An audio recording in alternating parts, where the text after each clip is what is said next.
persoalan hukum aja dah, terutama.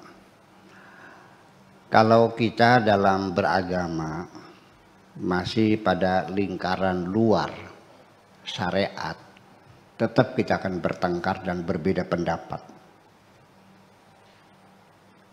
Saya ulangi lagi, agama itu cinta dan kasih sayang intinya dengan sesama.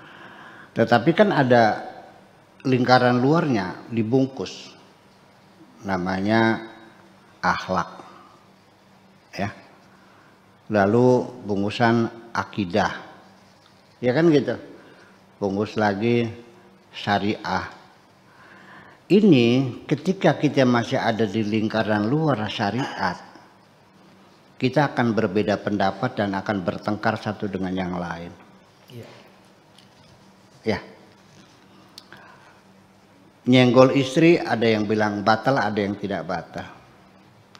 Sampai sholat yang menjadi imaduddin, tiang agama, ada yang baca Fatihah, ada yang tidak kok. Yang baca ada yang baca Fatihah, ada yang baca basmalah, ada yang tidak. Ada yang sedekap, ada yang selonjor. Di bab zakat juga berbeda. Menurut Imam Syafi'i, petani semangka enggak wajib zakat karena bukan makanan pokok. Iya. Nanam jeruk sekarang harganya 40.000 per kilo, tidak ada zakatnya karena bukan makanan pokok. Kalau nanam padi, coba orang nanam cabai dapat 400 juta, enggak kena pajak, enggak pernah zakat. Nanam padi dapat 5 juta kena zakat. Nah, ini kan menjadi persoalan. Ya kenapa? Karena Imam Syafi'i dalam menetapkan zakat filosofisnya adalah untuk mengamankan strategi pangan, kelangsungan hidup. Makanya yang dihajar itu makanan pokok. Tetapi Abu Hanifah melihatnya dari sisi keadilan sosial. Jadi penghasil makin besar ya pajaknya makin besar, seperti itu. Itu fikih pasti bertengkar, tidak akan pernah selesai. Dan kita nggak usah mencari harus sama, nggak usah, silakan ya udah. Kalau ada batal ya wudhu lagi, kalau enggak ya langsung sholat saja, nggak ada masalah kok, salah. Ya kan begitu. Nah ini jangan memaksakan orang harus ikut seperti Anda. Masing-masing udah punya alasan kok. Yang dibikin ribet kan yang mengatakan boleh ada hadisnya, mengatakan tidak boleh ada hadisnya juga kan, jadi ribet begini. Udah. Begitu masuk akidah juga masih bertengkar juga. Sifat Tuhan itu berapa? Al-Quran itu kalamullah itu qadim atau hadis. Qadar dan qadar itu ada atau tidak? Mu'tazilah mengatakan tidak ada. Iya, golongannya Jabariyah mengatakan ada. Ahli sunnah mengatakan tergantung, ada qadar mubram, ada qadar mubram. Akhirnya juga bertengkar. Masalah kemaksuman Nabi masih bertengkar juga. Masalah akhlak apalagi lebih banyak lagi lah perbedaannya. Saya kira tidak akan pernah selesai itu kita selesaikan. Kecuali kalau sudah masuk inti agama yang disebut dengan agama cinta. Wa ma arsalnaka illa rahmatan lil alamin. Baru kita ini tidak akan bertengkar. Kita tidak akan bertengkar bukan apa namanya sesama agama, dengan agama lain juga ada urusan apa ya sudah silakan aja. Nah, selagi ini pertengkaran ini yang lebih keras justru pertengkaran di dalam satu agama. Yang membunuh orang Islam di Timur Tengah tuh orang Nasrani apa orang Islam, sesama Islam kok. Dan banjir darah umat Islam ini sampai sekarang masih berlangsung, sudah 1300 tahun lamanya.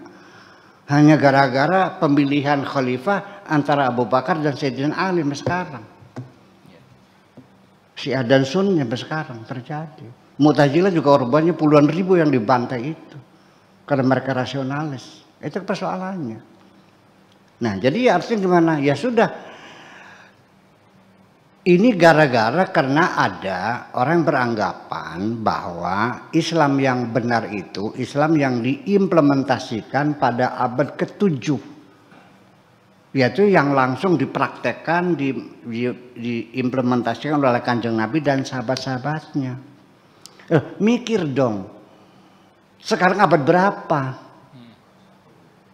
Abad 21.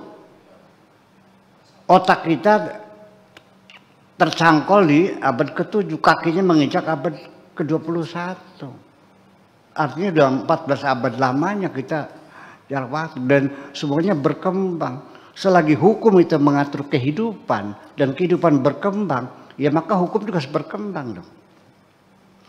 Kita kasih contoh aja sebagai satu kesimpulan.